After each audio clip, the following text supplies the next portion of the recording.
What's up guys, this YouTube video is going to be about the Olympic Games, my experience at my first Olympic Games, all the preparation details leading up to it, what the village was like. I put up a question box on my Instagram and you guys wrote in a lot of questions, so I'll be answering as many of them as I can. I got my laptop here because there's a lot of stuff to cover, so I'll be looking at my notes a lot. But let's get into it. Firstly, this was my first Olympics. We qualified for the Rio Olympics in women's doubles, but my doubles partner, Setiana, was kind of ineligible because she had previously played for Indonesia and the Olympics was 80 days before, by the BWF rules, she was allowed to represent another country, so we couldn't play that. But I played 2 Commonwealth Games. This was my first Olympics and I was super stoked that it went ahead, which I'm sure every athlete was. So pretty much the prep, directly for the Olympics starts about 1.5 years before, when you have to be really conscious of your ranking. And so if you're starting a new partnership, that's when you really have to start playing a lot of tournaments to get your ranking points up so that you're getting into the main tournaments that have a lot of points. So getting into the super series like the Denmark Open, China Open, those kind of ones. So the prep is quite a long process, and I mean most athletes, it's just like an endless cycle of preparing for the next Olympics anyway. But if you're directly preparing for the Olympics with a new partnership, that kind of thing, it's definitely at least 1.5 years that the plan has to be in place to lead up to the Olympics. And then obviously the year before it, in a normal year without COVID, the year before it is when you just be playing heaps and heaps of tournaments, trying to get your ranking up, trying to fight for those spots to qualify. So because I'm from Australia, there is these things called Oceania continental spots. They have them for Africa and Pan America as well. And I guess Europe and Asia, but those are obviously taken just by natural qualification process. So for us, it makes it a little bit easier to qualify in that we get 2 continental spots, I think across all the disciplines. So for Australia, our women's singles qualified in her own right. For our women's doubles, we just missed out on qualifying ourselves, so we took one of those continental spots, and for that we just have to be the highest ranked in Oceania and be top 50 in doubles. And then same for our mixed doubles. Our mixed doubles is really close. We were, I think, 48 or 49 world ranking because we didn't play any international tournaments pretty much since COVID hit. When COVID hit, we were about to go away for 8 weeks of tournaments in Europe and Asia, and that all got cancelled, in March of 2020. So if other tournaments went ahead during the qualification process, once it started back, we might have gotten knocked out of top 50 not being at the Olympics. But, just as it was, we qualified, and of course we're going to take our opportunity to go play our first Olympics together. Okay, so in the prep leading up to it, obviously training looked very different for everyone around the world because of COVID. For me, it meant in Australia there were a lot of lockdowns because we have a low vaccination rate. Even now when I'm talking, I think it's 20% vaccinated population in Australia. So as soon as there's a small outbreak, 5 to 10 cases, we go into lockdown, and pretty much you can only leave your house to go to the groceries to get medical attention, that kind of thing. Luckily, high performance sport is classified as kind of a permitted job. So I was able to train, albeit with mainly 3 other players, for a lot of the tough lockdowns. But directly before the Olympics, I was able to get in a lot of sessions with the assistant national coach, Jeff, who helped me a lot, with our badminton Victoria state squad. So I was doing 8 sessions a week, pretty much every morning, either 6:30 to 8:30 or 7 to 9, depending. So 2 hours every morning, Monday to Friday. And then I do 2 hours Monday, Wednesday, Friday afternoon, or a session on Saturday sparring. So I organised quite a few sessions myself. So on the Sunday I'd be messaging everyone, asking what times are available, if they could come spar and help me out. It was very, I had to be very proactive in organising the training sessions. Otherwise it was just a mess and I wouldn't get the right numbers of sparring players, and yeah.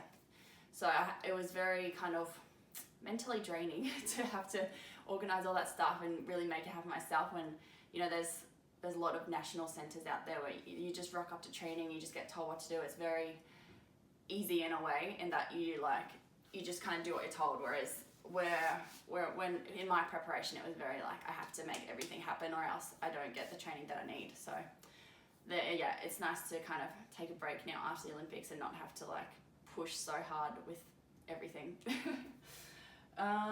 So yeah, what a day looked like was if I had 2 sessions that day, I would wake up at like 5 a.m, have my breakfast, drive to training, which takes like half an hour. I usually listen to music or a podcast. Then I'd train for 2 hours. There were like quite physical sessions in the lead up to the Olympics, so quite high intensity. Match play started to come in leading up to it more.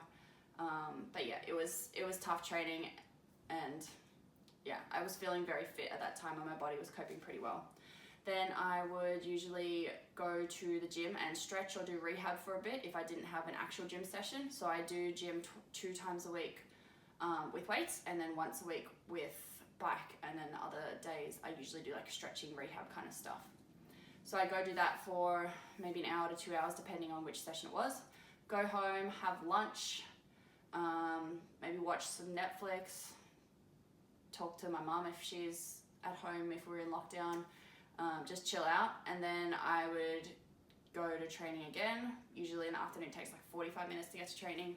So another long drive to training, train for 2 hours, cool down, stretch, come back home, have dinner, chill, go to bed, and then pretty much do it all again. The afternoon sessions were usually the ones that were either just sparring or individual, so they were where I was working more on like specific things that were centered around me, whereas the morning sessions sometimes were more group focused, and it wasn't specifically tailored to me all the time. And also in the lead up, all the Australian athletes were offered the opportunity to get the vaccine, which I think 98% of them accepted, which is great. So we got the Pfizer vaccine, 1 shot in May, 2nd shot end of May or start of June, I think. So for me that was like really important and gave me a lot of peace of mind knowing that I was going to the Olympics and that I had the vaccine. So yeah, it was really important to me, especially knowing that I was probably going to continue traveling after the Olympics for other tournaments, to have had the vaccine and not have to worry about deciding about my health or traveling and pursuing my badminton dreams. Yeah. Okay, so directly before the Olympics, Sydney went into lockdown and Queensland went into partial lockdown. No, and Melbourne went into lockdown. So 3 states out of pretty much the whole east coast of Australia was in and out of lockdown at different times. So we had, I think, 3 or 4 training camps throughout the year in the lead up to the Olympics, all cancelled. I think 1 went through at the AAS, and that was really good. So pretty much there was meant to be a Melbourne training camp before the Olympics, and then from there, a week later, we would go to the Gold Coast and have the Olympic training camp, which was in the Gold Coast because it was warmer there, like Tokyo, and we would just be living at a place and really just focusing on the training, getting in the gym and kind of getting in the team environment again. So the Melbourne training camp got cancelled because we were in lockdown. And then Sydney went into lockdown. My doubles partner, Setiana, is from there, so all athletes that were in Sydney at that time pretty much stayed there until the Olympics. So they weren't allowed to leave, they weren't allowed to go interstate to join any training camps. So that means when the Gold Coast training camp came around, I went there by myself and only had my mixed doubles partner to train with, and then like a bunch of sparring partners. So the focus at that point was sparring, so it was a bit tough not to spar with Setiana, and meanwhile she was stuck in Sydney and even I think couldn't train for a whole week because they couldn't get the permits to allow her to train and everything. So it was a really big mess, but by that point I kind of come to terms with, okay, like I just need to do the best I can with what I can control. Leading up to that, when I was in Melbourne, I was like pretty stressed about how will we get her out of Sydney?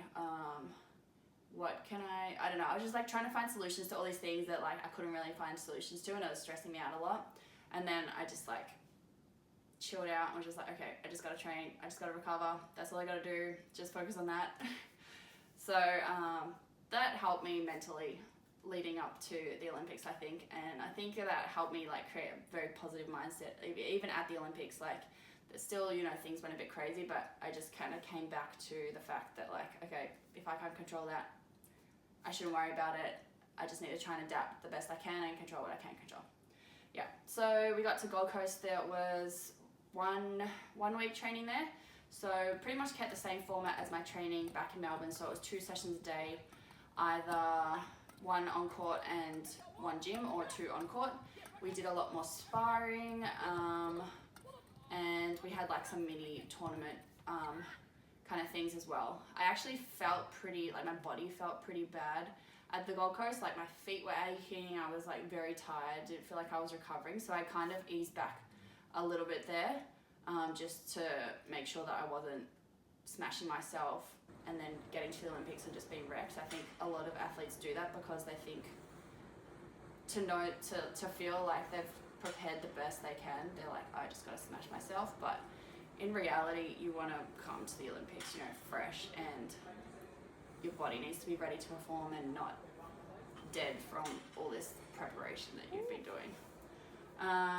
So yeah, it was good just like being with the team in the hotel, hanging out, having our meals together, fitting in some mini golf, and like went to the beach, just some cool activity like that.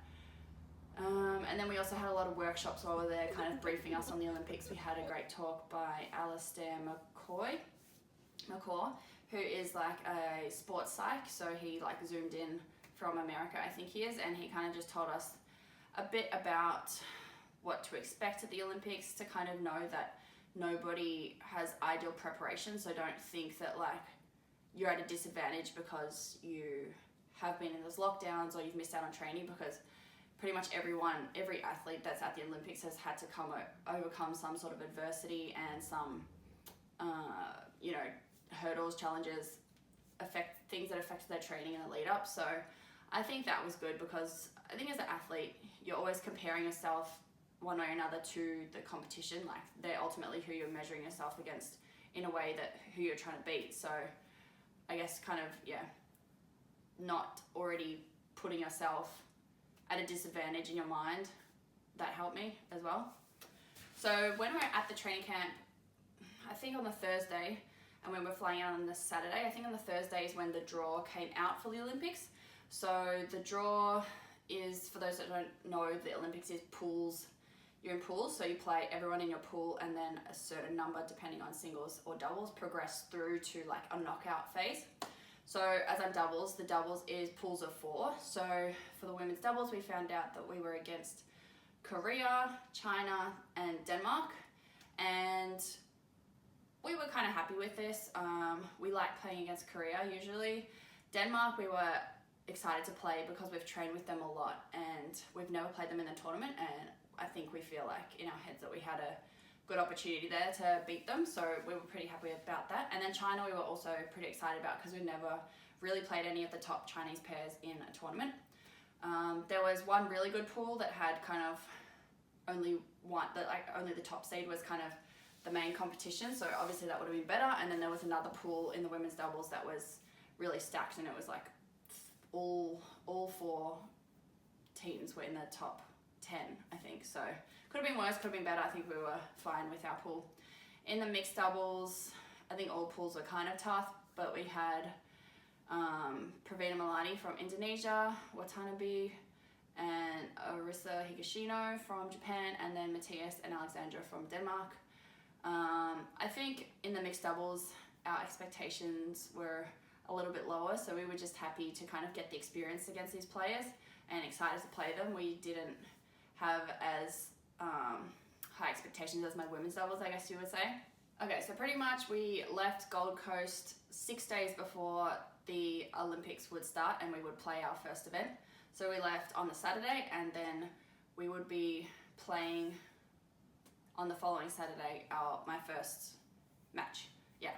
So in the lead up, we had to get 2 COVID tests, 96 hours and 72 hours before our flight. So in between our trainings, we had to go get our noses jabbed, which was fun. So we flew from Gold Coast to Brisbane, and we were on a charter flight, which meant Australia Olympic Committee had hired a whole flight, plane for the Australian team, which apparently is like $400,000 or something crazy. And that was through Qantas, who's like a sponsor of the AOC. And on our first flight from Brisbane to Cairns, I think there was some table tennis players, shooters, weightlifters. Yeah, it wasn't a very full flight. And then when we got to Cairns, that's when we picked up heaps of the swimmers, rowers, water polo athletes. I think that was mainly it.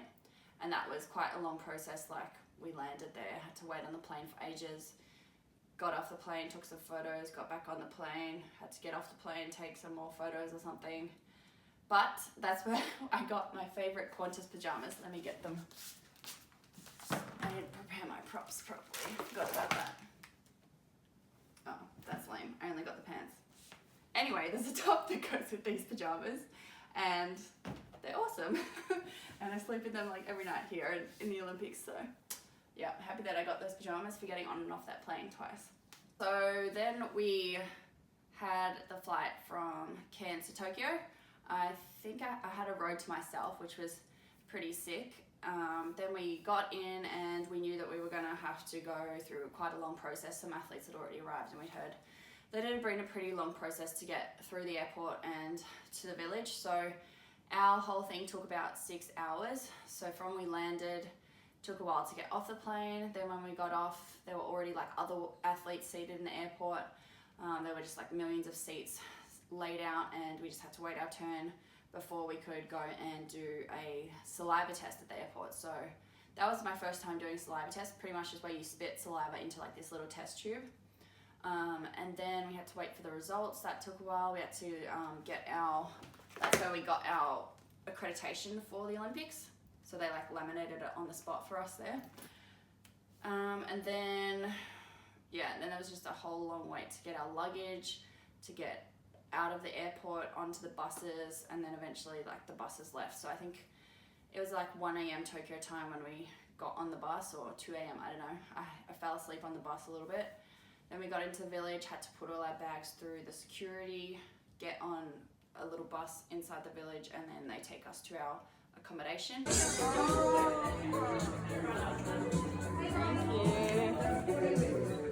And our bags came later, so we had to stay up and wait for our luggage to arrive. But yeah, that was pretty much our first experience of the village. And let me go into some details of the village now.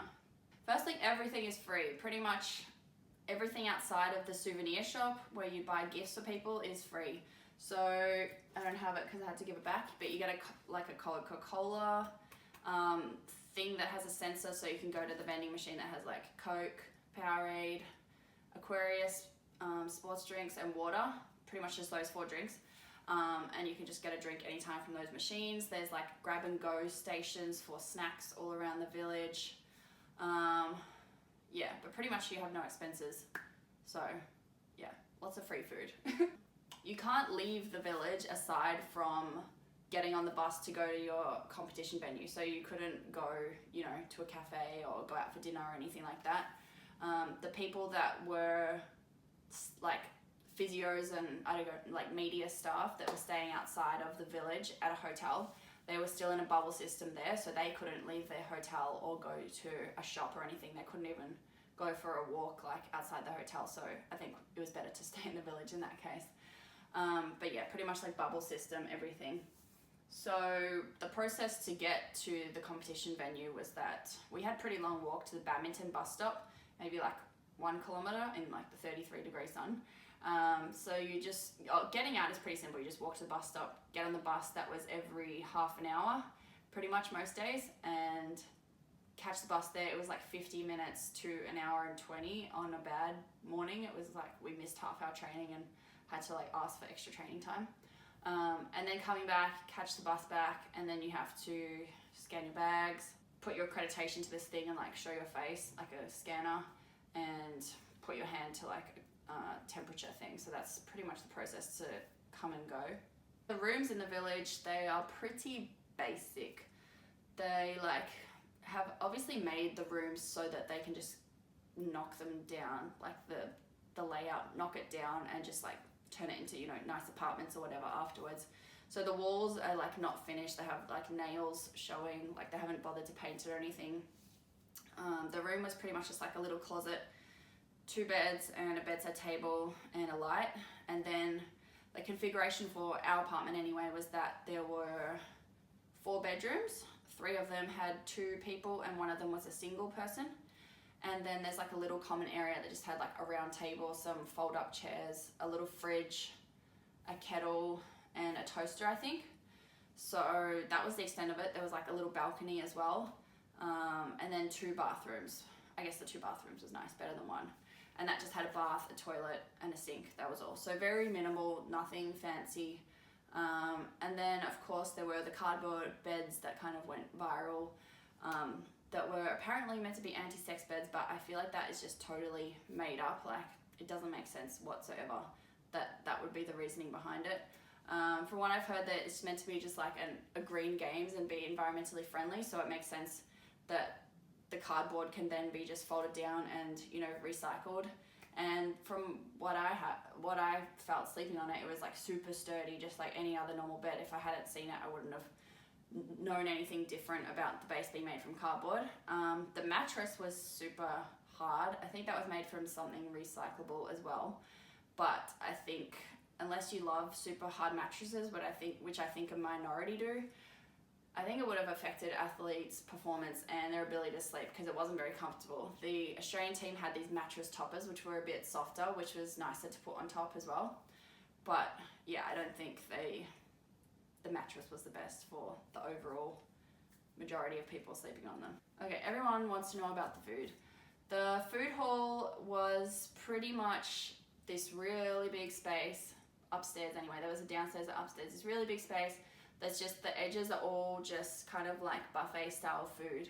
And you just you go up the elevator, you sanitize your hands, you put on gloves, you grab your tray, you grab your cutlery, and then you just go to whichever place you want to go to, and they give you a plate with some food on it, and then you ask for more if you want, or like go grab, you know, your own stuff from the bakery section or the fruit section or the dessert section, that kind of thing. And then so the food itself, it was kind of average, I would say. I'm just comparing this to the Glasgow Commonwealth Games and the Gold Coast, which I guess to me it had more variety. Like, they would rotate the menu more at those games, whereas this one, it was literally like the same thing every day. So pretty much once you found the good stuff, you kind of just ate that every day. And even though it was like good, like you think it's better than the other stuff, it's still not that fun to eat it like every day. Pretty much they had like, you know, different cuts of meat, very kind of bland, not super flavorful. Then there was pasta section with like the same sauces, the same pastas each day. There was a sushi section, which was always pretty busy, but it was just like very small hand rolls and all like veggie based as well. So there's like, you know, cucumber, tofu, pickled variations, mushrooms, whatever. There was gyozas, which were good. There was baos and dumplings that rotated each day. Those were good. What else? There's just, yeah, like steamed veggies. There was like, you know, like kind of Indian section, a gluten-free section, a vegan vegetarian section, mashed potato, different veggies. But it was pretty much kind of like the same thing every day. I guess that was the downfall of the food, I would say. And then, as I said, there's like grab and go sections, like stalls around, like in different buildings that will have, you know, muesli bars or sandwiches or whatever. And then obviously the Australian headquarters, they pimped this pantry out for us with like microwave rice, tuna, baked beans, up and goes, muesli bars, popcorn, chocolate basket each night. So they just had like endless snacks there, and you could order through this like app if you wanted like specific things like from the pantry, like cereals and biscuits and that kind of thing. So pretty much they wanted us to try and eat our own breakfast in our room, so they gave us, you know, the option to order what we want, like a packet of cereal and milk or whatever that we'd have in our room each day. And then similarly, there was a gym, like a big gym for all the athletes to use, but obviously you don't think it's the most COVID safe place, having a lot of people exercising, even though you had to wear masks. I think it's just, you know, obviously a crossover where a lot of different countries would be coming together, so the risk is kind of higher. So most countries set up like a little gym in the basement area of their headquarters, which Australia did as well. So there were kind of 2 squat racks there, a bench, some dumbbells, barbells, bikes, and then a big recovery area at the back with like recovery bars, enough for, you know, some of the big teams that we have as well, which was awesome. So we used that maybe like 4 or 5 times, that gym. Yeah, and then the building configuration is depending on the size of the country. So we took up a lot because Australia had a lot of competitors or athletes, but we had maybe like the basement to floor 12, 13 maybe, and then like 13 to, I don't know, 18 would be other Oceanic countries or African countries or something, and then other buildings that had, you know, less athletes for each country. They'd have multiple countries on different floors, you know, spread out. I don't think any countries would have like crossed over in rooming. I think the rooms would have all just been like one country. But yes, and so I think there were, I don't know, maybe like 20 of those buildings throughout the village. So the village itself is probably like a couple of hectares. I don't know, maybe I'll Google that. Okay, so the facilities that are within the village, aside from the communal gym for everyone, the food hall, there were like 3 or 4 laundry stations in the basements as well. So you would just line up, put your laundry in, get a receipt, and then come back a day or 2 later. At the start, the line was crazy. Like I waited over an hour once to do it. And then there were, like, once competition started, I think it died down a bit because people were out competing and couldn't stand in line the whole day. And probably some people started hand washing like we did as well, because it just dried so quickly out in the sun. That was okay as well. A lot of questions about who I met and other famous athletes. I feel like because you're meant to like only arrive 5 days kind of before you compete and then leave 48 hours after you're done, the crossover of athletes was less. Usually, you know, everyone would be in the village the whole time and you get the opportunity to see a lot of people. But for example, like the athletics was the second week of the Olympics, so we hardly crossed over with some of those athletes. Yeah, and then I think like the big superstars usually stay outside of the village just because they still get, you know, haggled by us like civilians. They're like, oh my God, which is understandable. So they, you know, they don't want to have to deal with all that when they're going to just like eat their meals each day.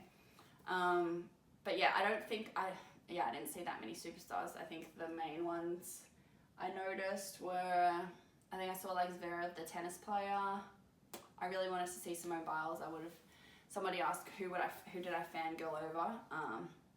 If I saw her, I would have fangirled. I nearly went to the gymnastics one night to try and see her, but I didn't end up going. And then of course, like I just saw all the Aussie athletes, which was pretty cool. Like, you know, the boomers and the opals that you just see around, chilling around, having their team meetings or in the lifts or watching their TV, that kind of thing. The tennis players as well.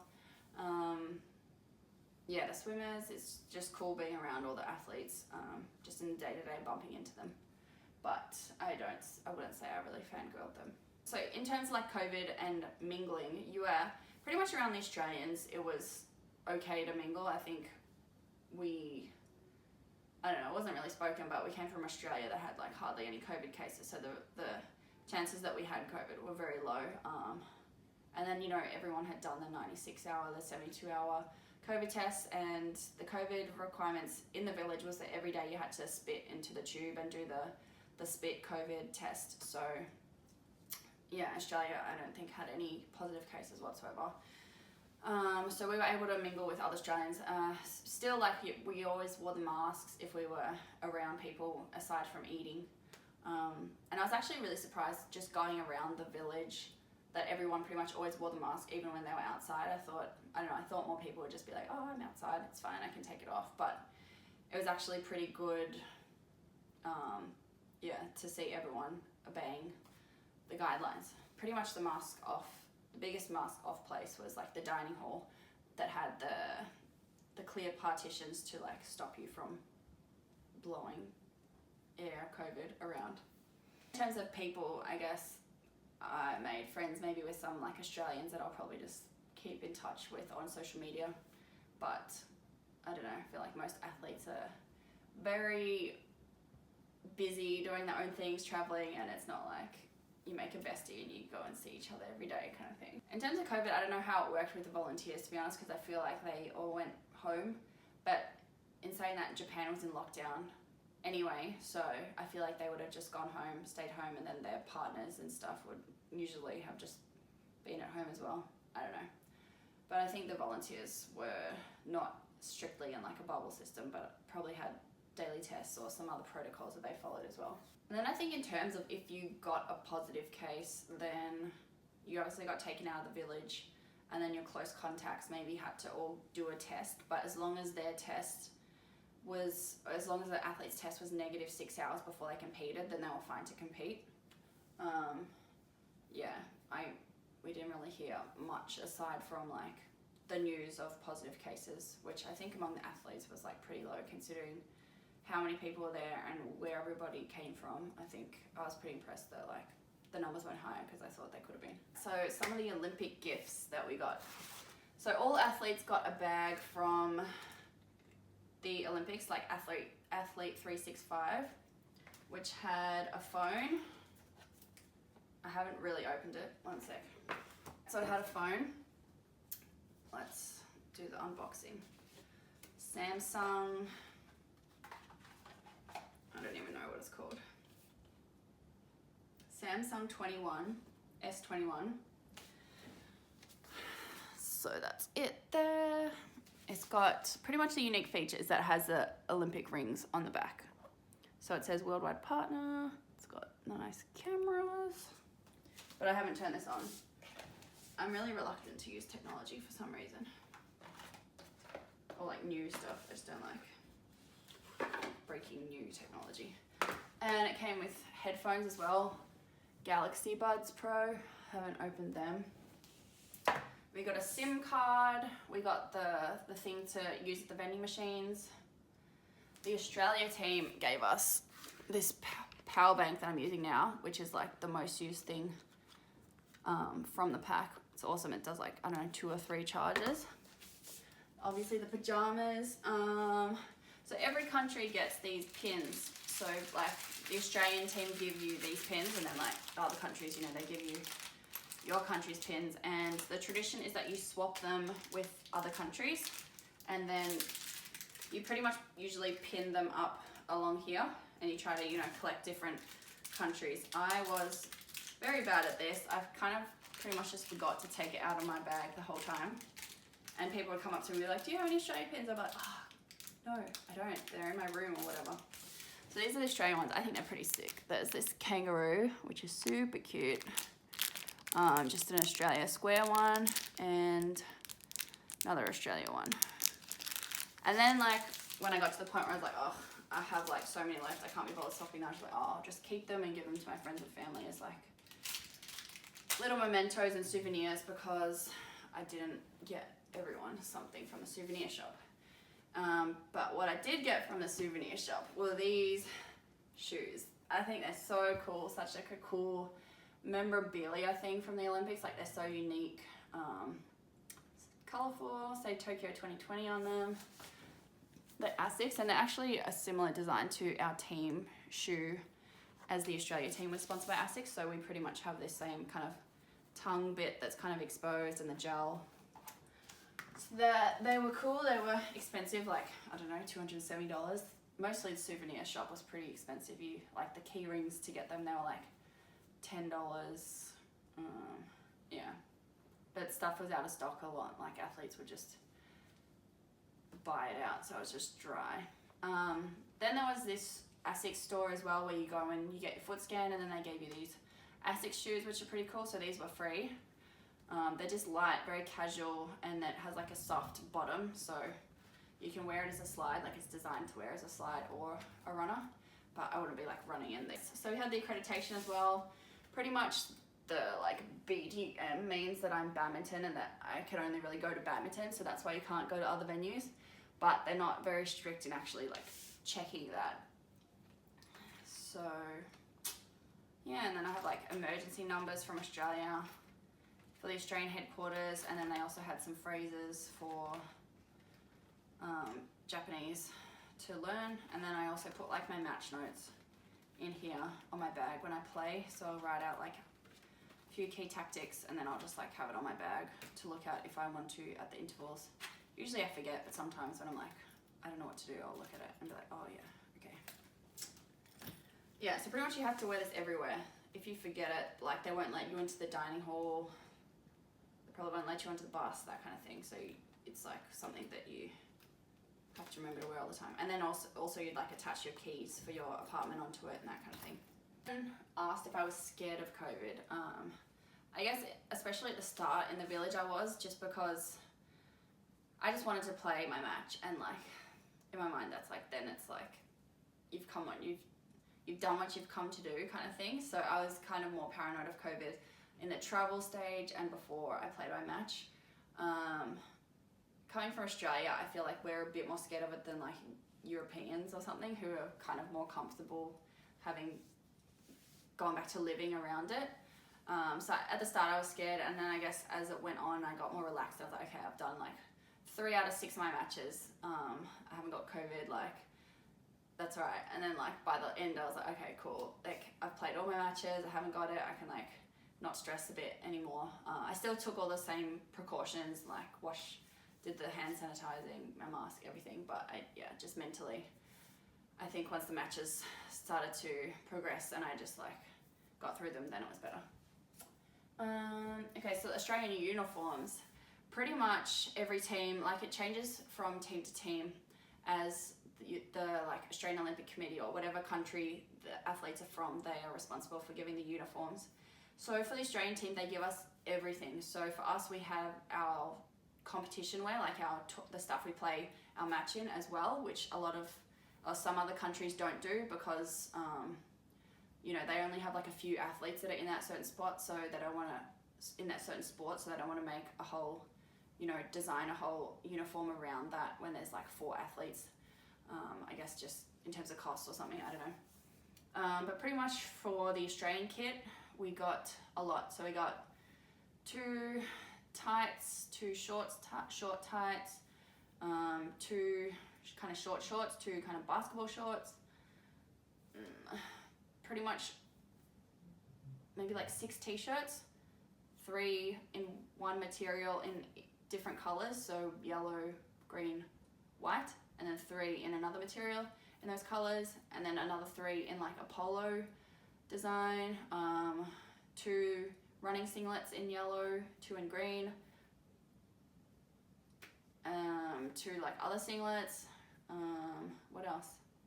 We got the running shoes, we got slides, we got towels, we got a water bottle, we got a little like cooler bag esky, and then we got the suitcase to carry it in, we got wrists like sweatbands, and then of course we got our competition wear. So we only got that like 2 days before we played maybe.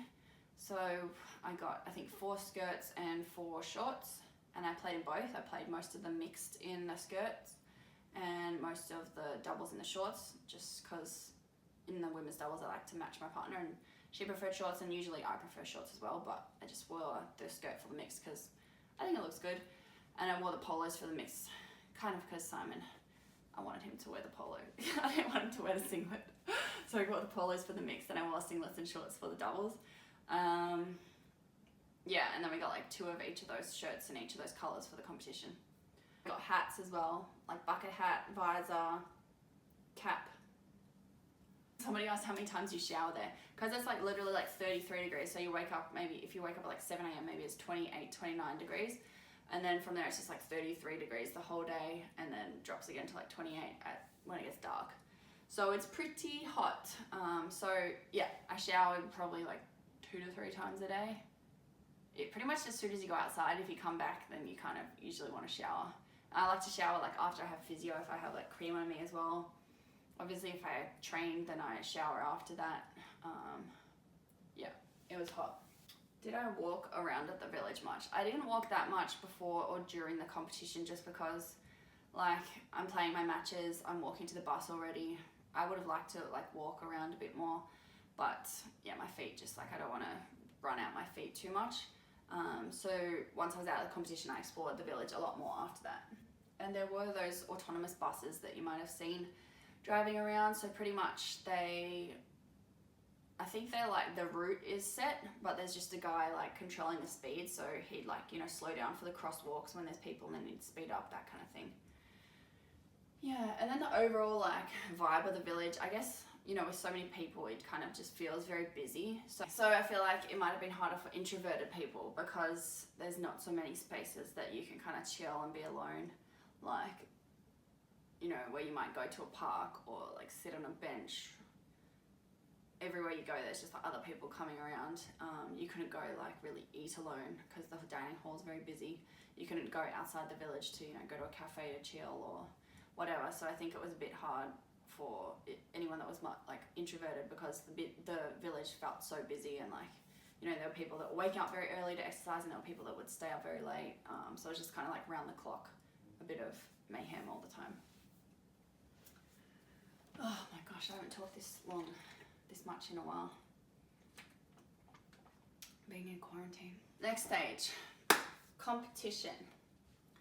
Okay, so with the tournament, I competed from Saturday to Tuesday, so pretty much the first 4 days of the competition. No, was it Saturday, Tuesday? Yeah. Saturday, Tuesday, I had all my matches. So I had 6 matches over 4 days. So I was in the women's doubles and the mixed doubles, which maybe like 3 girls and like 4 or 5 guys did that. But aside from that, everyone else was pretty much in one event, or, you know, just the singles kind of thing. And the singles was actually like crazy to be there and see the single schedule. They had 2 matches across maybe like 6 or 7 days. So they would get there 6 days before the whole tournament starts, maybe have to wait 1 or 2 days from when the competition started for them to play, and then have maybe like 1 or 2 days off and then play another match.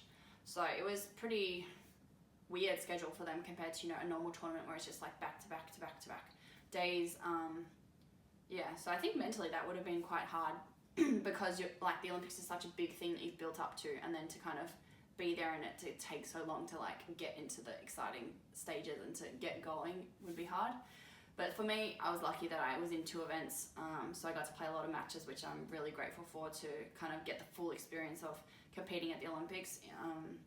Yeah, so I was really lucky to have qualified in 2 events. So the first, pretty much my results were, on the Saturday I had my mixed doubles first, and it started off with a pretty good bang. We went to 3 sets against the number 4 seeds from Indonesia, Praveen and Melati, and it was kind of crazy because we were down 20-14 in the first set, and I don't know, that like, I make this joke with my partner that I didn't sweat in the first set because it was just like super short rallies. It was just service errors or quick like first 3 shot winners. There weren't many rallies, and kind of as the girl in mixed, you're kind of around the net a lot more. You're not jumping up at the backcourt as much. So yeah, it was just like very short and intense. But we were 20-14 down, and then it was actually on my serve, which is funny because I've been working on my serve a lot, like into the lead up and doing special stuff with my coach. So I was on my serve, and yeah, we just won, 7 or 8 points in a row to win 22-20. Yeah, so it was cool that we got the first set off them. I think my feeling is that it was kind of lucky and funny that we got that. I think they had like a lapse in concentration. They have a very unique partnership in that they don't really talk that much or communicate.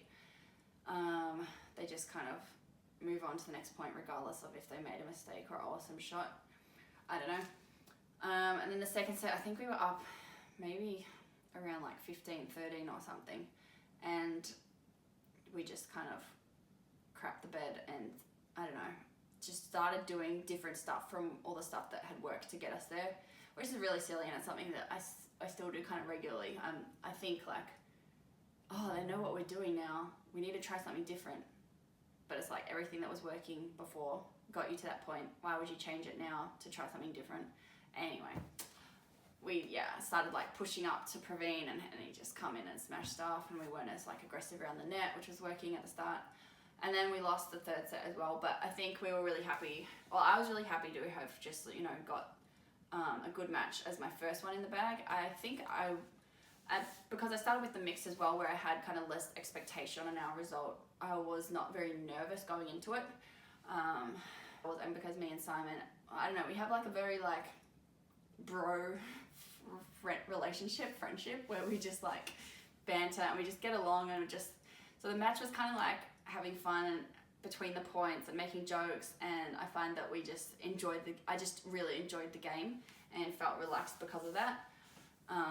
And then because I started that way, I found it really easy to continue that throughout all my matches. So the next day we played Watanabe and Higashino from Japan, and again we kind of approached it the same. They were a bit sharper than the Indonesians, but I think we still played a good style, and we had one close set against them, which was good, against another top pair who finished bronze in the Olympics. So we were really happy with that as well. And then we had the women's doubles in the evening. So that was my first match in the women's doubles, which is the one that I focus on like a bit more. And yeah, I tried to kind of bring that chill, like enjoying the game vibe into that match. But it was a little bit harder because it was Setiana's first game and she was a bit more stressed, I guess it being the Olympic stage and that kind of thing. So it definitely wasn't our best match.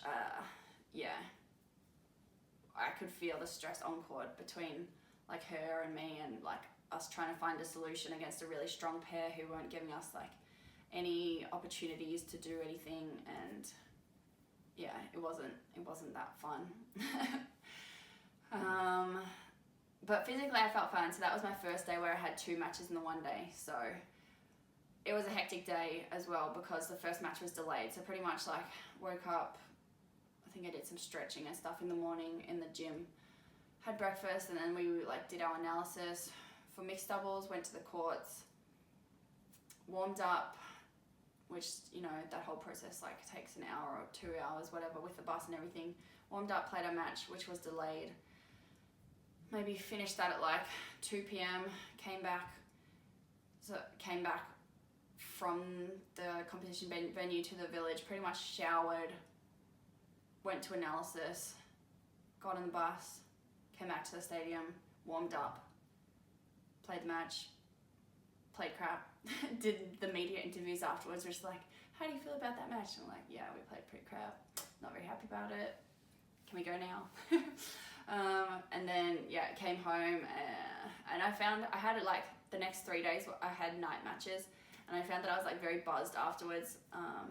Like, you know, everyone back home wants to know kind of how I did, like they watch my match, so I'm messaging my mum a lot, messaging my boyfriend, whatnot, so it's a bit hectic.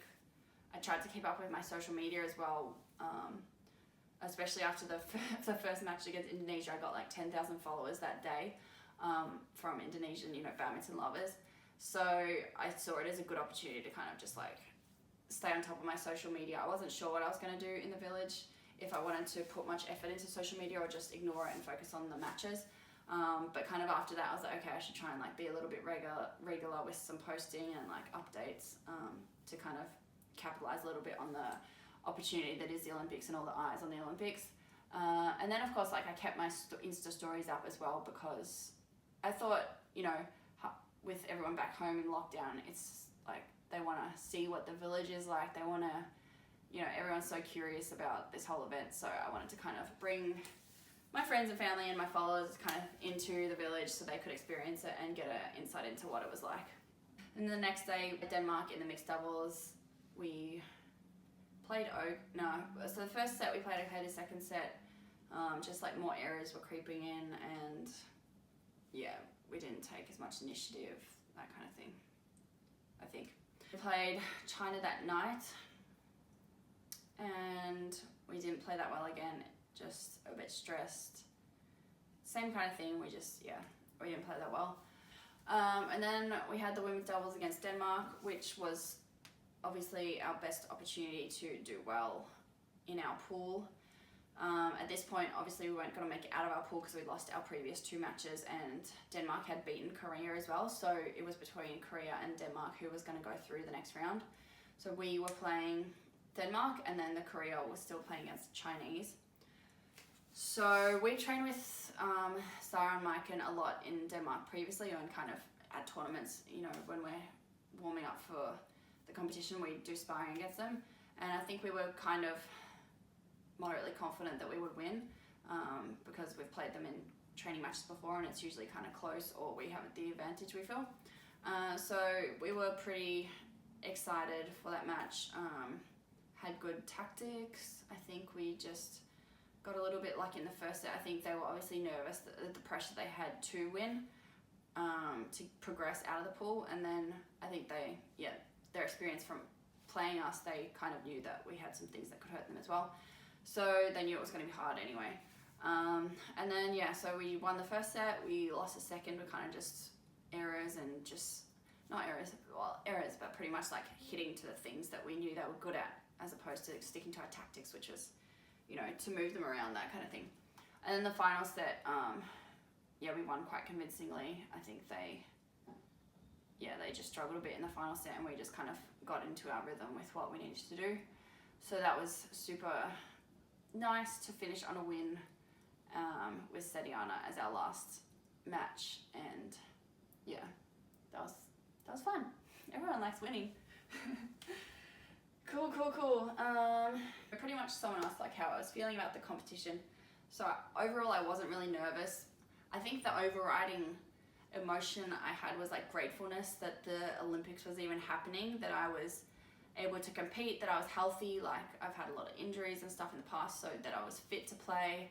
I was super grateful that I was in 2 events. I thought it was like quite an honor and unreal to be able to play so many matches, even just in the pool stage. And I didn't really have any expectations. I think like I just was happy to be there, and obviously we wanted to progress out of the pool, and that would have been our ultimate goal, to win through out of the pool in both events. But no pressure really on our expectations. We just didn't know what to expect after so long not competing, not training with Setiana in the immediate lead up, because she came to Tokyo like on a different flight from Sydney, all that kind of stuff. What was it like without a crowd? So we played the Thailand Open in January, those 2 tournaments, which also didn't have a crowd. I think for me it feels like in the early stages of the tournament, when sometimes there's no crowd in other events, it kind of just feels like that. I think it would be weirder playing like the final of the Olympics and there not being a crowd, because you're in the final, there's all this hype around it, and then you get on court and it's just like not as crazy. To me, I probably play better without a crowd. I think sometimes the crowd probably influences things you do, because you're more aware of people watching you. I mean, obviously it's nice for the entertainment factor. Like, it's awesome when somebody does an awesome shot and the crowd's like, ooh, or whatever, or there's a big smash and the crowd's like cheering as they're smashing. I think that's always fun, but in terms of performance, I'd probably play better without a crowd. So in terms of the drift, pretty much all badminton stadiums in Asia or anywhere hot now are air conditioned. So there was a bit of drift, like when you walk through the doors because you like marshal with the umpires, and then you walk through the doors like into the stadium, and there's just this huge wind that's just like whoosh, all past you. So it was windy there. I played on all 3 courts. The court furthest from the door, so I think it was court 2, I thought had the least wind, which makes sense. The middle court 1, I felt had like moderate wind. When we trained on it, I didn't think it was that bad, but when we played on it in the tournament, I think the timing overhead was a bit harder. Like, you had to wait a bit more. And then there was a drift going one way, which you could see like watching the matches, and the commentators spoke about it, how stuff would be hitting out the back one way as opposed to the other. So there was a bit of drift going one way along the court. And then court 2, I thought was kind of the worst. Like, it would move a little bit, and the drift was similarly long one way. In 2 events, I had like 2 really busy days, and then 2 other days where I only had 1 match. So didn't have much time for chilling outside of those when I had those 2 matches on the day. And the other days I just kind of stretch, rest, get physio. That was one of the awesome things about this tournament. I think it makes it clear to me like how much better we might perform if we were able to travel with a physio, because especially for Setiana and I, we're very like injury prone, and I make the most of any physio massage opportunity I get, especially like in Melbourne training at my Victorian Institute of Sport. I have access to physio and massage there, and I make the most of it and get it as much as I can.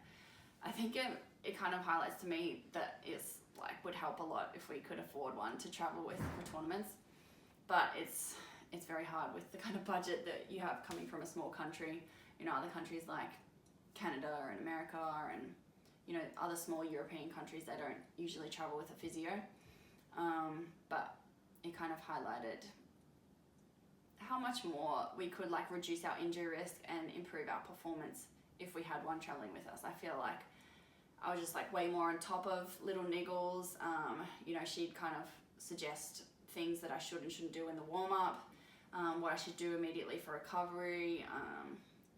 Just those kind of things that you need to adapt on the day for competition that, having a physio back home, they can't really give you that information, or, they can't prepare you for like 2 weeks before you travel.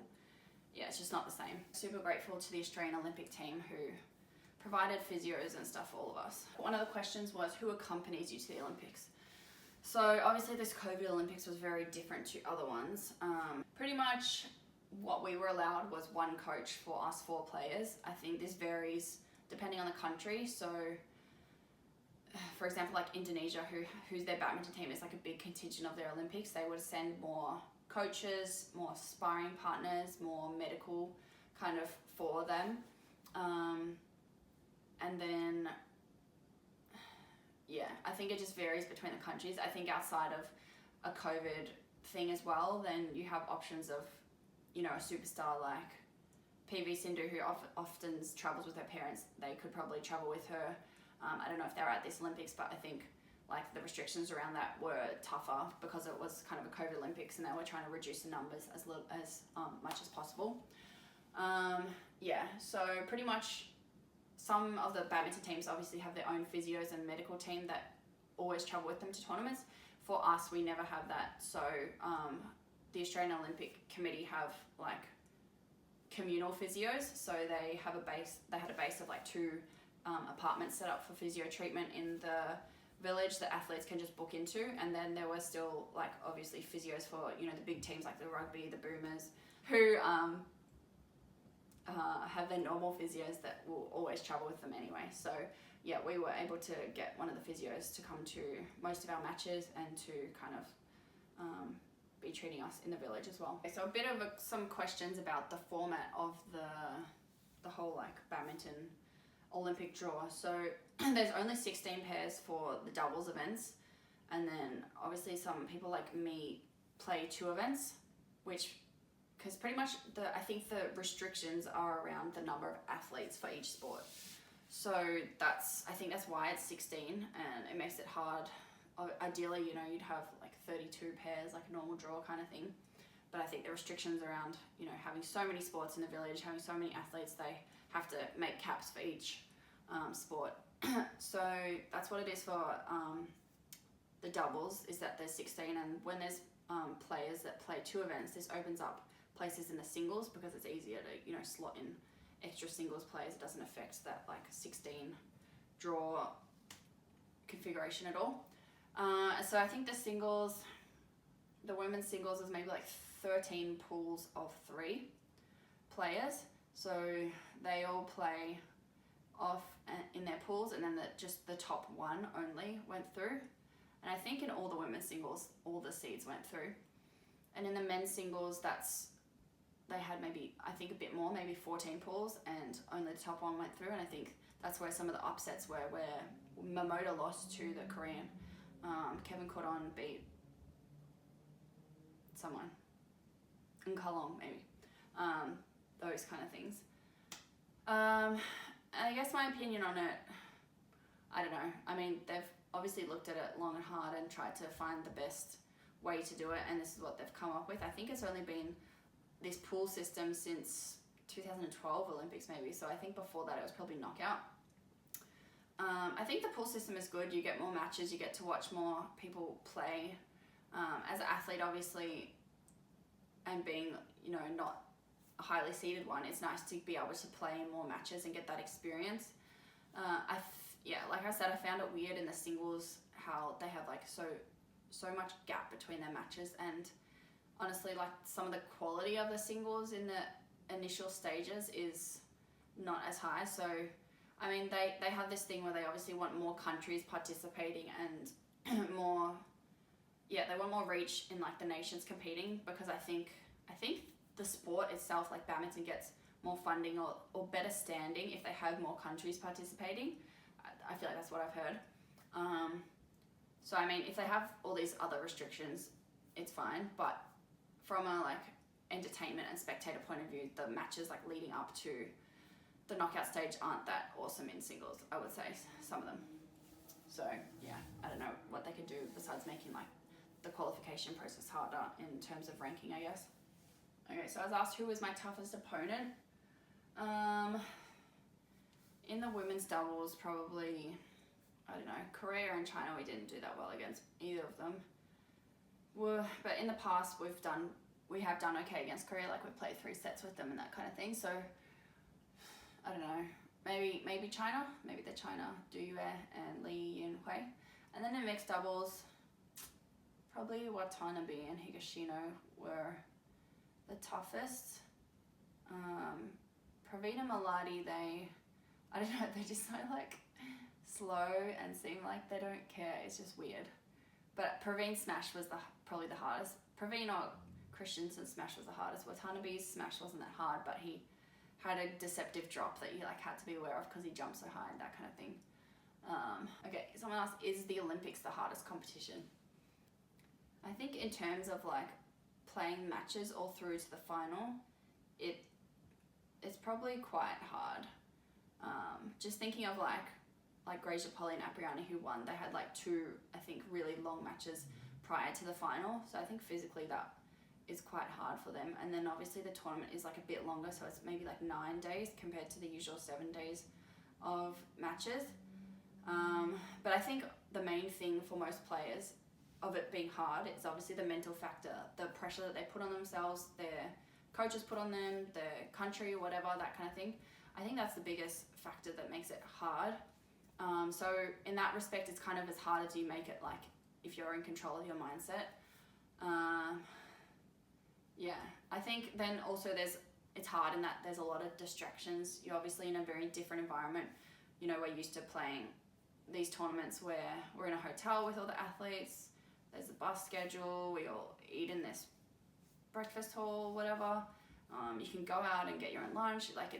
We're very familiar with that routine, whereas, you know, the Olympics only happens every 4 years and it's a very different setting to every other tournament you play. So there's a lot of different environmental factors to account for. Yeah.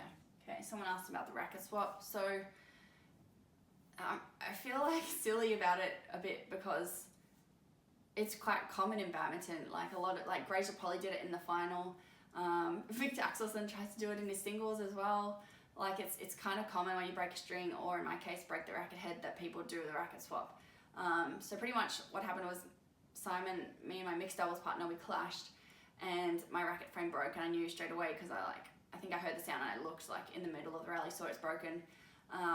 So I just hit a few shots, tried to get to the front. I got to the front, and then Simon had heard that I hit something funny, so he thought I'd broken a string and told me to like go and run off to the court. So pretty much we always have a racket resting on top of our box for situations like this. So I went and swapped my racket, came back, he had still covered the court, the rally was still going, and then we ended up winning the point. And then it went a bit viral in Australia because, you know, Australians haven't really seen much badminton, and for it to happen at the Olympics, and I think we're on court 1, that's probably why people had seen it. Yeah, it just kind of blew up, got a bit of media attention. Yeah, but pretty much it's just, to me, it's kind of just funny, and I think it's probably one of the only few that I've won where I've done the racket swap. Like I've done it probably maybe 3 or 4 times, but maybe I haven't won it that many, and definitely not against, you know, a top 10 mixed doubles pair at an Olympics. So it was pretty funny. Okay, people have asked how many rackets and shoes we take. So I take about 8 to 10 rackets in a week. Maybe maximum I'll break like 3 or 4 strings and maybe like 1 or 2 racket frames. But that's like maximum, so it's very unlikely that will happen. And then as a doubles player, like my partner will always have rackets and whatnot, and we get free stringing at the Olympics anyway. So it was a Yonex stringer, but you just give them a racket and you just tell them to string the tension, and they'll get it back to you like the following day. And then in terms of shoes, I if I'm going on a big trip, I'll take 2 pairs of shoes, but sometimes I'll just take one if they're like in pretty good condition, and if it's a place where I feel like worst comes to worst, I could get another pair easily, then yeah, I'll just take one. But for the Olympics, I took 2 because it's the Olympics. Actually, one of the matches, I forgot to take my badminton shoes, so I'd put them out to dry, and I forgot to pack them again, and I was walking to the bus, and I was like, oh, my bag's so light, this is nice. And then I was like, had that sinking feeling where I was like, it's probably light for a reason. And then when I got to the courts, and I was like, yeah, I forgot my badminton shoes, so I messaged Setiana and asked her to bring them on the next bus, so I got them in time to warm up and everything, so it wasn't a big deal. But I think Setiana's forgotten them for a match before, and somebody else has had to bring them. I think someone else in our team has had to like play in somebody else's shoes. Yeah, it's not super uncommon to forget your shoes. So I did keep the racket from the racket swap as well. I actually broke 2 rackets that week. So I broke one in the women's doubles, and we didn't do a racket swap. I can't remember what happened. And then one in the mixed doubles, and I gave one to a volunteer, and then I just kept the other one. I don't know which one was which, so I don't know which one I have. There is food at the stadium, so like for coaches, they'll stay at the stadium the whole day. If they have, you know, multiple players playing throughout the day, it's not always worth their time to come back on this hour bus ride to the village and go back again. So there's like a snack station with bananas, coffee, tea, chocolates, lollies, and then there was this whole like lunch area where they had like bread rolls, salads, steamed veggies, and then you could get like fresh pasta cooked up, and obviously all the drinks and everything as well. So that was cool. Initially they told you couldn't watch matches aside from if somebody from your country was playing, and only 3 people could watch.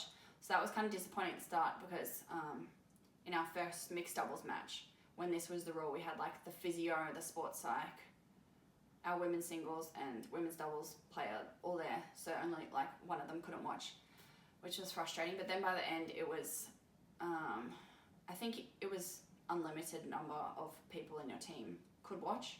And then I think you could also watch like anyone playing, so it didn't have to be your teammates, which was how it kind of should have been from the start. But I guess they're just like overly cautious, which is fair enough as well. So I've been asked about my mental state in the match. Pretty much lately I've been trying to have this mindset of like, after each point I try to kind of think of the scoreline as 0-all, because I think it's really common in a sport like ours that has the point scoring to get hung up on the score, and that can affect, you know, the pressure you feel. If say you're leading 18-16, you feel the pressure that you really need to get to 21, and that will affect your choices in, you know, you pushing too hard or wanting to get there too fast kind of thing. Or conversely, if you're like down 14-7 and you're like, oh, I'm so far behind, there's no chance, there's nothing I can do kind of thing. So with our sports side, I've started to more think about just this love all thing, and that like each point should be kind of respected in the same way regardless of the scoreline. And I find that helps me. I think it's a good way to kind of let go of what has just happened, whether it be bad or good, and to kind of just get back to the tactics that you have at love all, as opposed to you know, whatever has just happened. I think in saying that, we're still conscious when there are those key points where it's like you really need to be willing to kind of work hard for this point, or you know, they might try something like a bit sneaky or a bit like aggressive here, to be wary of that kind of thing. So yeah, it's kind of a combination of those. And then I've been working really hard to be really supportive of my partners. Sometimes, you know, I'm still developing as a player, and you know, my maturity as a player is developing as well, because there's definitely times when I've gotten angry at my partners, or you know, you get frustrated if they're making mistakes, or if you're making mistakes and they're getting angry at you, and it's easy to kind of snap at your partner in a way and just, you know, not want to talk to them, or you know, not work as a team in the best way to produce the best performance. And ultimately that's what you're both wanting to do, is get the best performance. So sometimes you just need to like persevere and just think, okay, like we need to come together to produce the best performance. This happens when we're talking, when we're communicating. So I've been working hard on like just trying to always kind of be in that communicative state, and where we're supporting each other. And then in terms of personally, like the times that I've been the angriest at myself is if I walk off court and I'm like, oh, I gave up, like I stopped trying. And kind of when you're a younger player, that's quite common in that, like, you know, if you're losing, you're just like, you try to do dumb stuff or try to get a cheap point looking cool, or, you know, you're just like mucking around, that kind of thing. And that's when I've like hated myself afterwards for having done that. And honestly, it's from watching like the Danish players, just how, you know, no matter how far they're down or whatever, they just always come with this intensity of like, okay, I'm going to try my hardest this next point. I'm going to try my hardest this next point, kind of thing. And that's like through their training, that's through everything. The attitude is like so integral to your development as a player, because you won't get very far if you have the alternative mindset of, when everything's working, I'm awesome and I can play well, but as soon as it goes bad, then I just like give up, or I get angry at someone, or I blame someone else. You just don't develop as a player. Then like with that attitude of fighting for every point and giving your best regardless of the scoreline, purely from that you usually play better, you have more rallies, especially if it's against a higher ranked opponent, and you get more experience from having those rallies against them. Whereas if you try to hit these crazy winners, or you give up, or, you know, the alternative, you're not getting the most out of the experience, out of the game. So it's really important to, just like, you know, maybe you can't win the match, but you can still learn a lot from it, and giving it your all is a way to facilitate that development as well, which is important. Okay, somebody asked if I was like nervous, or my mental state when I play high level opponents. So pretty much when I play a high level opponent, I'm excited. Like, I'm the underdog, I don't have the expectation, so I'm just excited to, like, at the potential that I play well and have an upset. So that's really exciting to me, and ultimately it's just an opportunity to pit myself against the best and see how I do. I mean, badminton's a very subjective sport in that there's no measurement of how good you are. It's not a time, it's not like a score or something, like, it's not something that is very objective in that I know I'm at this stage. It's pretty much how you compare, how you measure yourself is how you feel against opponents in these matches, and how you play against them, and the tactics and the scoreline and everything. So it's very up and down, and it's very hard to judge, but when you play against high levels, that's a great chance to kind of test yourself. It's like when you can have your exam to see where you sit. Someone asked what was my favourite match. Obviously it was winning against Denmark, but I also really enjoyed the one against Indonesia. That was just like very fun and enjoyable game as well. What was the worst part? So the worst part was probably the bus ride, just because it was so long and it was quite tiresome when I had 2 matches a day and I was coming back. But in saying that, considering we were in Tokyo and we were just stuck in this village, we could, it was just the village and the stadium, it was actually nice to kind of see a bit of Tokyo and, you know, just see the streets, see some people out, get a bit of a feel for the city, because I haven't really been around Tokyo that much aside from a World Juniors. It was good in that respect, but I mean, when you've done it like 10 times, then you're like, okay, I know the route, I know everything I'm gonna see. What did I do directly after my matches? Usually we have the media, we walk off. If we've lost, we're kind of like a bit down, put our bags in the warm-up courts and just like sit for a bit, stretch, talk about our match if we want to talk about it, message someone if we want to just like be alone and just message our family or friends or whatever, talk to our coach. And then if we won, then I'm like FaceTiming my mom, I'm sending selfies to people of me and my doubles partner and my coach, like giving the thumbs up. It's a totally different vibe. It's a good vibe. We like that vibe. Some people have asked about my warm-up. Pretty much, and they've asked about if I listen to music. So I listen to music like on the bus ride sometimes if I feel like it. Sometimes I don't feel like it. So I listen to music on the bus ride. But at the courts I don't really, because I talk to my doubles partner and my coach a lot.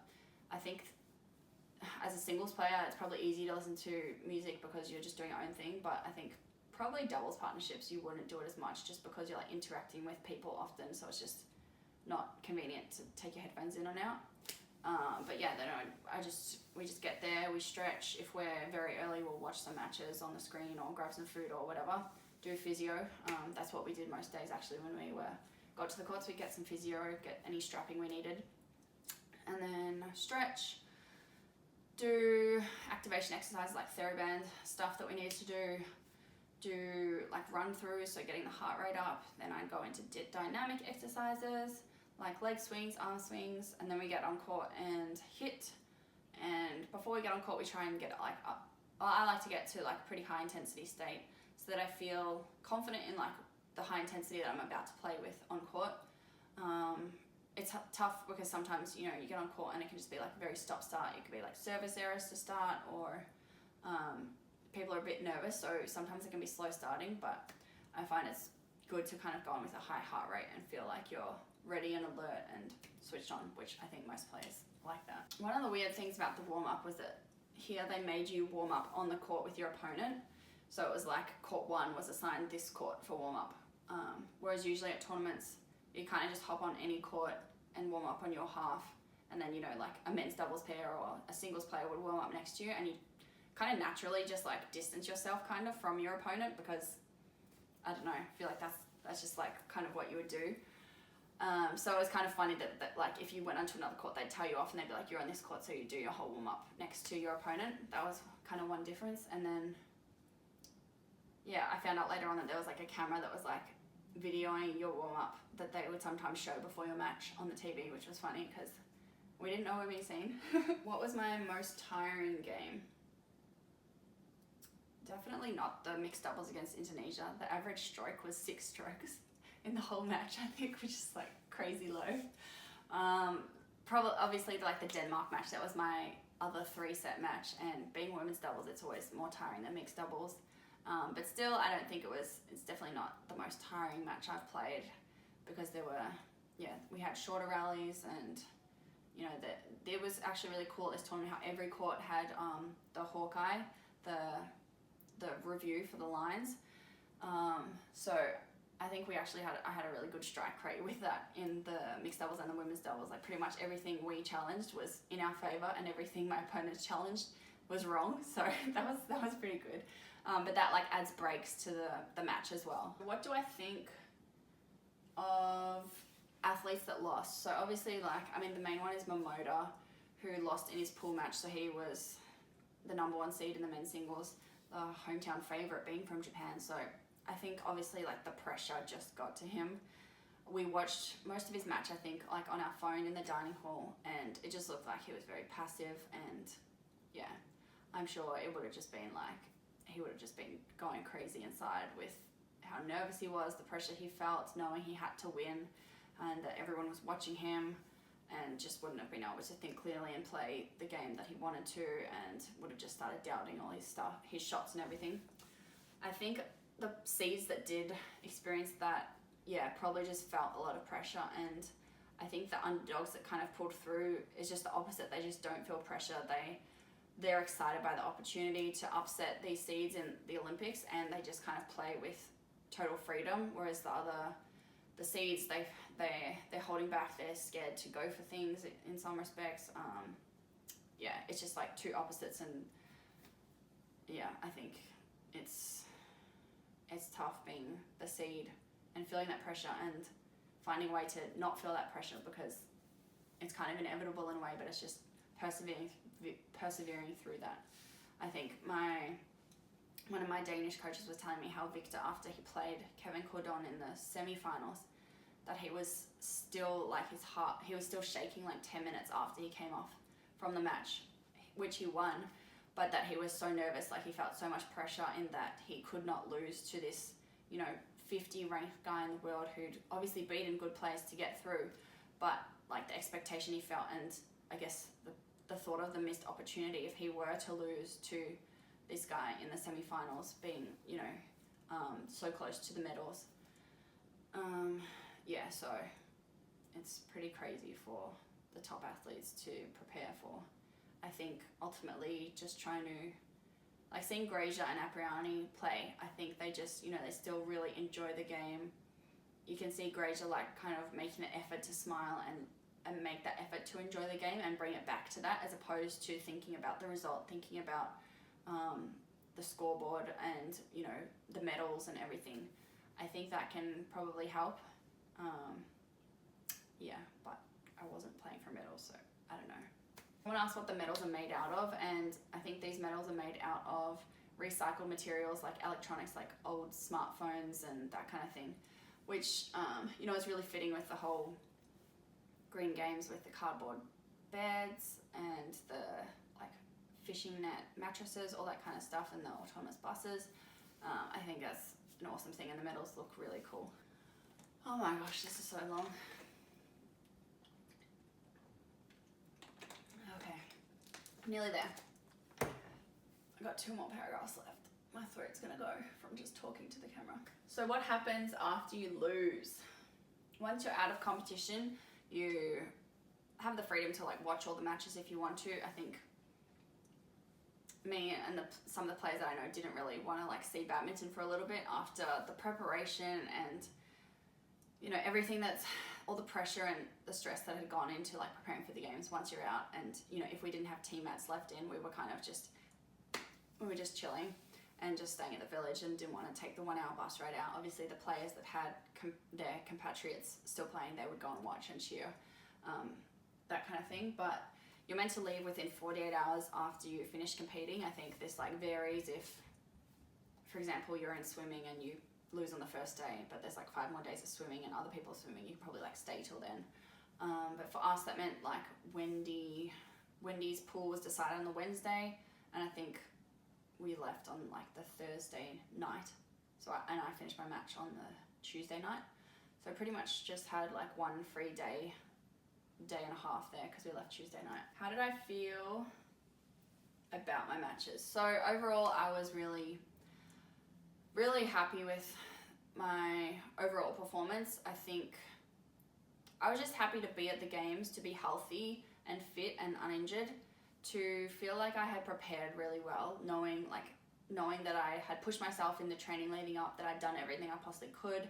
I had no regrets in my preparation and training leading up to it. And then, yeah, I think with the mixed doubles, I was very happy and surprised at our performance. Like, we never trained together hardly because he lives interstate as well. And yeah, I think it just came together crazy well for our mixed doubles. Sion was playing awesome. I hadn't trained mixed doubles that much. Like, I was focusing on my women's doubles, and then my net game was just pretty like awesome in the mixed doubles. My serve was okay.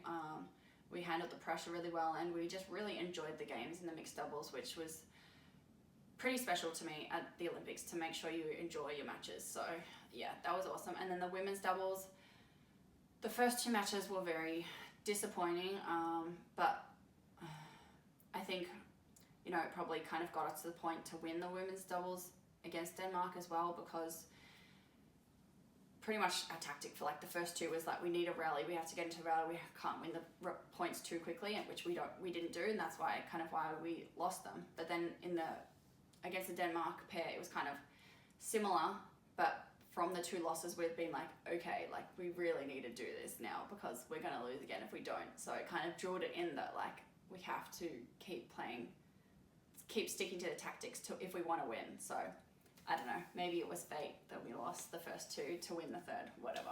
And in terms of expectations, I would say, I don't think I would say we expected to beat the Danes in the women's doubles, but I think we like felt like 50-50, and that was like a good opportunity for us, and that we knew we could beat them.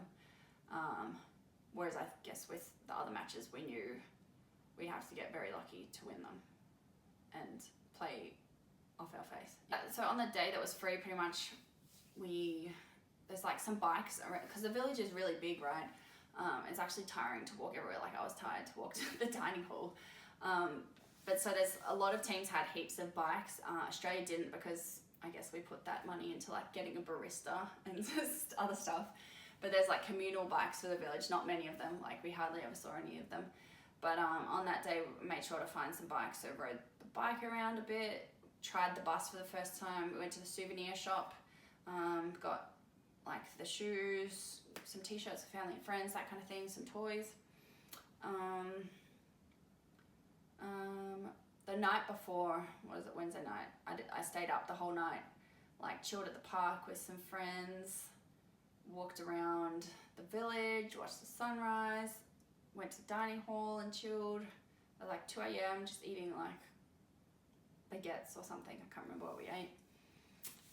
Yeah, and then the last day I got my last free massage in the village just before we had to like go get on the bus, so that was nice.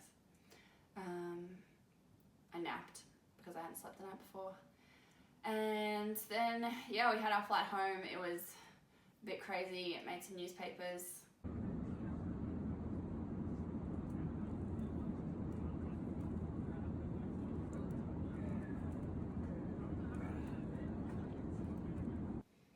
Because, you know, athletes have been preparing for this big event for so long. Tried to be very disciplined, you know, obviously not drink alcohol in the lead up, watch their diets, and once the event's over, it's definitely a time to kind of let loose and celebrate the fact that you're an Olympian, the fact that it's over, and that you can like take a break from all the things that you had leading up. So yeah, it was a bit of a crazy flight home. And then once we got back to Sydney, we were just straight onto the bus here, and that brought us to hotel quarantine. So how it works in Australia is any foreigner coming back into Australia has to do hotel quarantine. Pretty much where your flight lands is where you do the hotel quarantine, and then once you're out of hotel quarantine, you can fly interstate if you go like straight from the hotel into a bus to the airport onto your flight, and then you don't have to quarantine when you get to the next state. So we were just on a commercial flight with like random people as well, like a Japan Airlines flight, whereas I think there's maybe 2 or 3 commercial charter flights that have been going to Howard Springs with like swimmers and other athletes on them. So yeah, we're in Sydney. We have a pretty awesome room. It has a kitchen. It's like a service department. I've got a bike. I've got this awesome couch, a big TV that swivels, so I was watching a lot of the Olympics in bed. It has a big fridge, washing, laundry services in the bathroom. So very grateful. Oh, the best part, it has a window that opens. So this is my 3rd hotel quarantine in Australia. I've done 1 in Sydney and 1 in Melbourne. And this is the only one that's had a window, and it's just the best. Just to feel a breeze. Today it was raining. I touched the rain. So like, oh, it's just, can't explain it. I can't explain it. It brings a tear to my eye.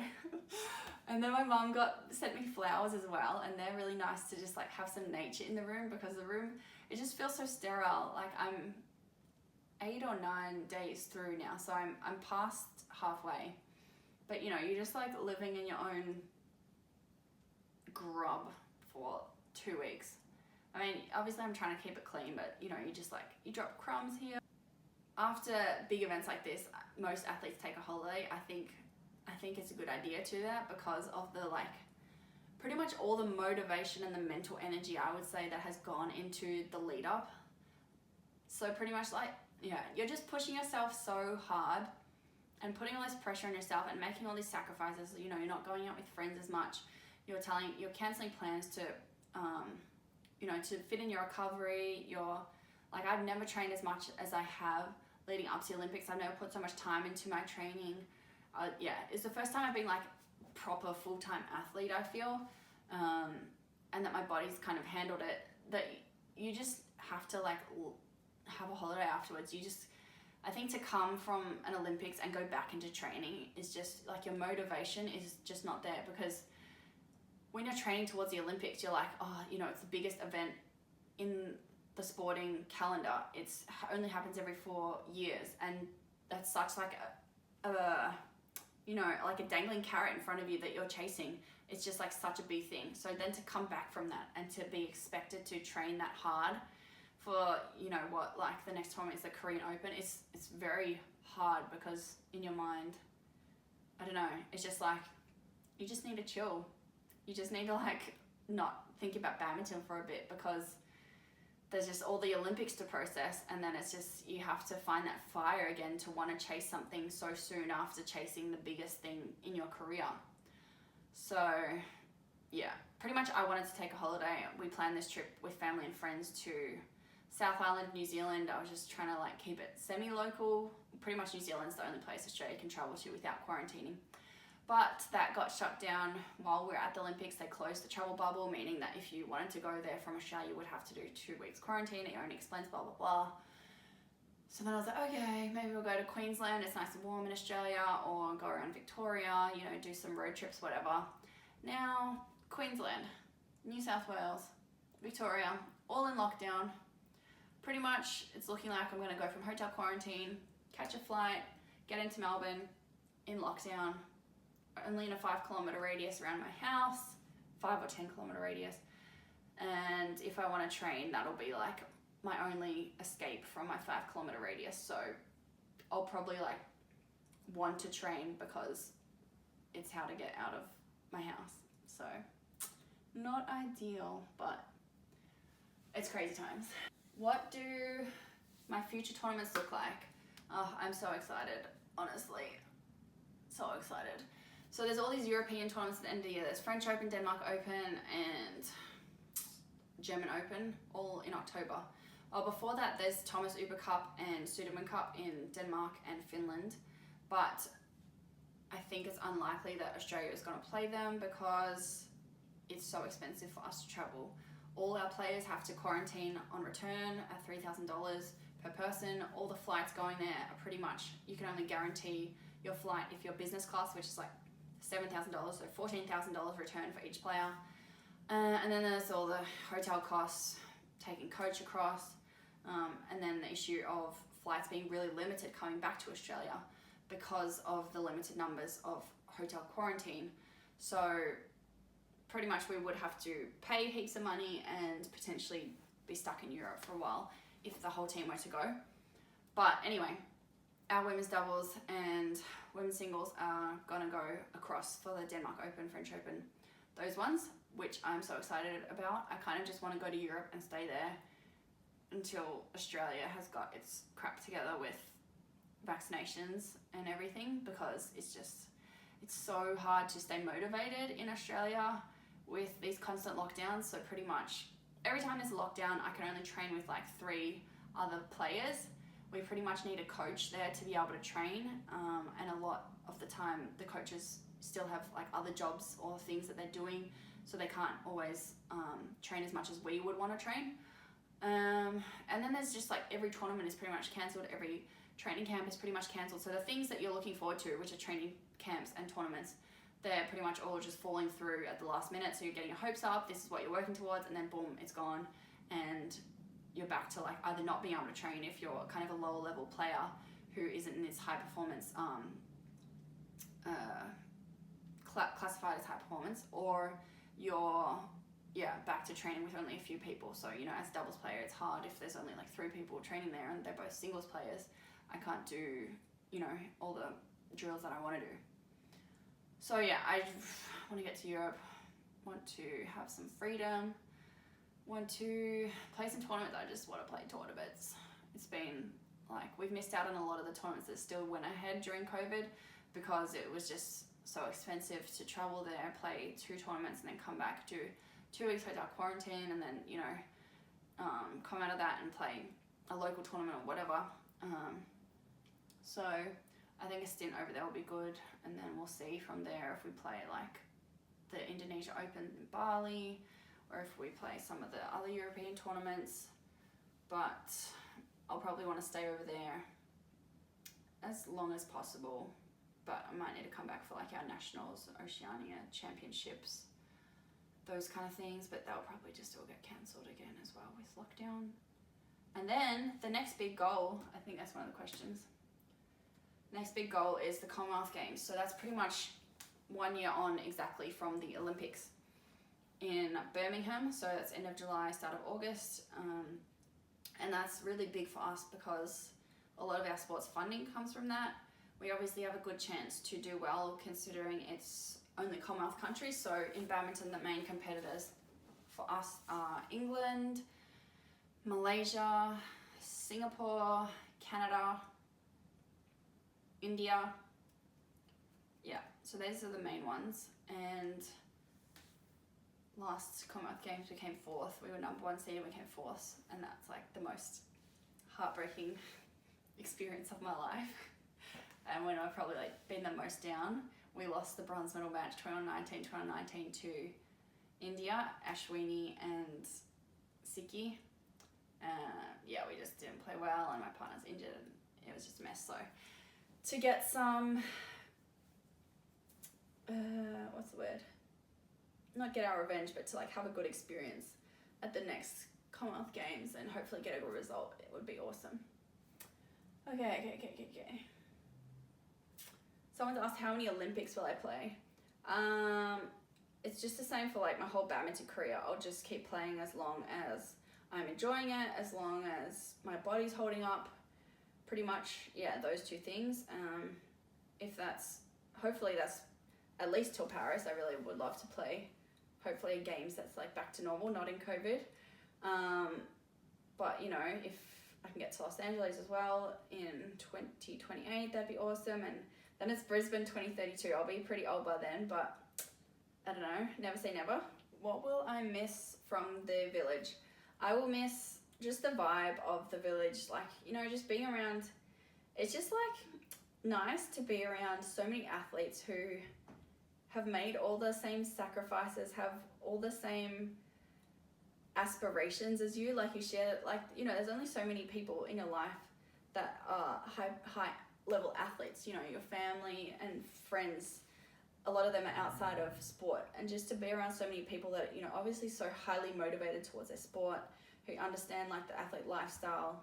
I don't know, I just find that like comforting to feel like they're like your people, kind of. So I'll miss that. I'll miss the hot weather.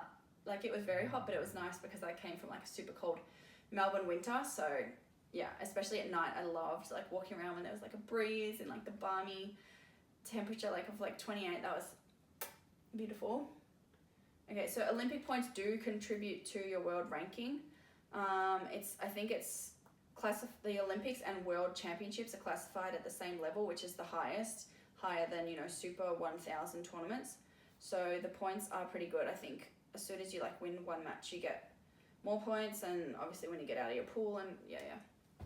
So it's good points. I don't know what's happening with the world ranking actually, because I think they like froze points during COVID. So I don't know how it's, when they're gonna unfreeze that, and what the like cutoff point for your top 10 like results is going to be. But we have to start thinking about a world ranking to then get a seed at the Commonwealth Games, because the Commonwealth Games is just a knockout draw. So pretty much you want to be up like separated from the biggest opponents to get through to the medal matches. Memorable moment. I don't know why, but it's really memorable to me after winning the first set against Indonesia. Just like, I don't know, it was just really funny. My first Olympics, my first match, the first set, we win against the seed number 4s. It's pretty memorable. Predictions. Okay, so my predictions initially before the Olympics were that like China would clean up in a lot of the events. I thought that they would get gold in more. What did they win? They win the mixed doubles and women's singles. Yeah, so I think they medaled in all the other ones, but yeah, I thought they would win more. But I think it's awesome that other countries won the other events and it was diversified. What is my life lesson from the Olympics? I guess the main thing would be just to control what you can control and to just enjoy. I think that comes back to a lot of things in life, you know, when you're stressed at work, when you're, I don't know, just social life, family stuff is just going crazy. Like, just control what you can control, and I guess have those things that you do enjoy, and just, you know, having them as a solace and keeping them in your routine to maintain your mental health ultimately. And yeah, try not to get annoyed and frustrated at like missed opportunities or like points you should have won or that kind of thing. Just learning from everything that you experience on a badminton court, just learning and becoming a better player because of it. I guess the Olympics really highlighted to me that when I do enjoy the game, I play pretty well. Like, I haven't played many tournaments in the last 2 years, so I think I haven't really trialed this mindset as much in tournaments. I think typically before I was very serious and like I need to be like in game mode to play well, and I need to be like really alert and really switched on and really aware of the tactics and the opponent and blah blah blah.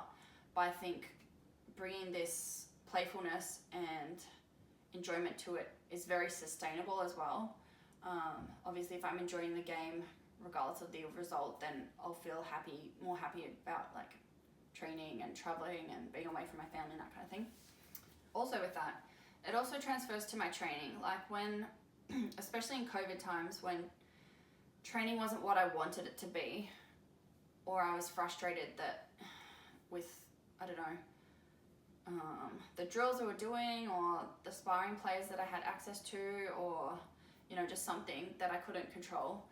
I guess just coming back to like, okay, I get to play badminton every day. That's pretty freaking awesome that I get to do that every day, and just try and enjoy the game, try and make the drill into something fun, try to muck around with the players, and just try and make the best of the situation and try to make things fun, because a lot of badminton careers have ended from people being too serious, from people being pushed too hard, from people not enjoying the matches, especially when you're an athlete that's traveling all the time and that's making these sacrifices to be away from your family and stuff. If you're not enjoying it when you're away, that's a big majority of your time, and that's why a lot of people will quit.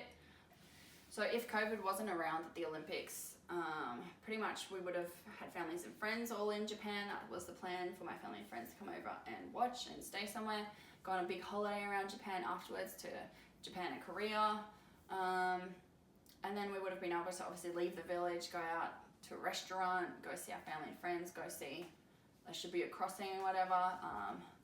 So it would have been awesome. I think the games would have been like totally epic if it wasn't for COVID. I think they would have obviously put a lot more money into, I don't know, a lot of other things, like very extravagant things, but obviously a lot of money went into all the COVID safety measures, moving the whole Olympics. I didn't mention this, but in terms of the opening ceremony, I attended that, and it was like, I just want to, at every opening ceremony for every kind of Commonwealth Games, whatever I've been to, I just always want to go and like see what the experience is. I'm just very curious and want to be a part of it, even though I was playing the next day at like midday. But it was fun. Like we sat down pretty much the whole line, so I wasn't tired, whereas other games you're like literally just standing. At the opening ceremony, it's actually very physically tiring. So I sat a lot.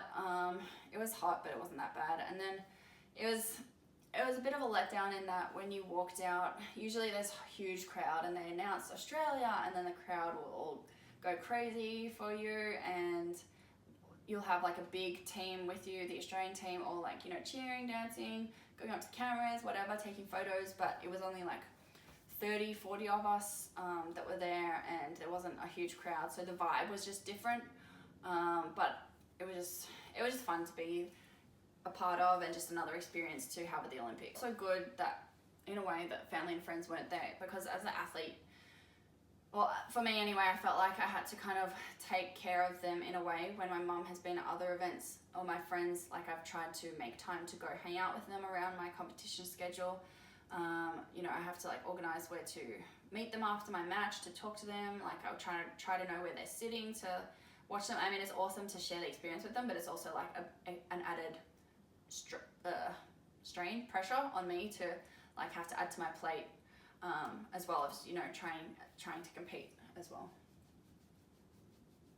Okay, my worst experience in the village. The worst is I probably didn't sleep well for like most nights. I think the hard bed and just being hyped about the competition. Yeah, I was getting like maybe 5 hours for a lot of night's sleep, so that wasn't ideal. I didn't nap much because I had like a busy day most days when I was competing. The worst experience in my preparation, that would just be all the unknowns, and just the lockdowns and the stress of the preparation is just in general the worst part of it. Yeah, don't ever want to have to do that again. That was not fun. A lot of sleep was lost then as well. A lot of messaging was done. I was reading the news way too much to figure out the lockdown rules and checking. I don't want to think about it. Okay, so the best experience in the village, well, in the Olympics, it's just competing. Like, my motivation in all my preparation, I was just thinking about stepping out on court and just competing. Like, it'd been so long since I played a proper tournament at elite level, world-class level, and then for it to be an Olympics, I just could not wait to just step out on court and play. And I think that's why we played so well in our first matches, that I was just so excited and so grateful to be there. And the best experience about the preparation is definitely just the support. Like, I felt all the other players especially getting around me to try and support me. I think with other games and events like the Commonwealth Games, the team has been kind of not supportive, more pitted against each other. They're all just wanting to prepare the best for themselves. And it's always kind of a fight for the coach's attention to kind of try and prepare the best yourself, and it hasn't been this most like supportive environment. So I think in this, it was just so nice having like Badminton Australia, Badminton Victoria, the sparring players and everyone just really getting behind me and knowing that it was like quite a struggle to get to the Olympics and to maintain my training leading up to it. So yeah, that was really special. And then for all of that to continue into the games as well, you know, getting message from everyone, seeing how many people in Australia were tuning in, people like who I don't even talk to anymore, who just follow me on social media, like from primary school, these random people sending me messages of support and like congratulations and all that. That was really nice. And then of course, just, you know, the friends in the lead up who were just checking in on me and understanding that I was like so stressed about the Olympics.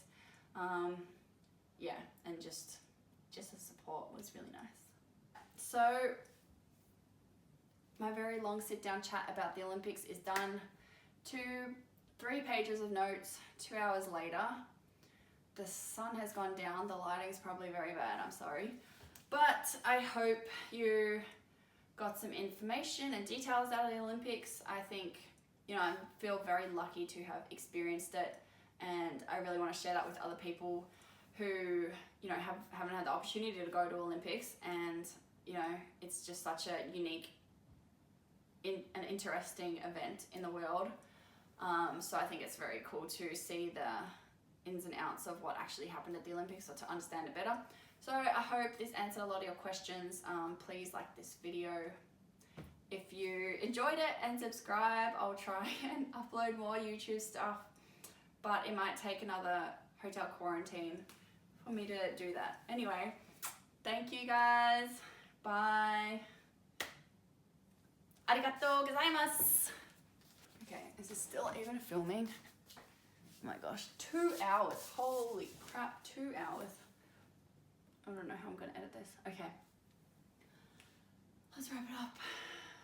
Ba, ba, ba, ba, ba, ba, ba, ba, ba, ba, ba, ba.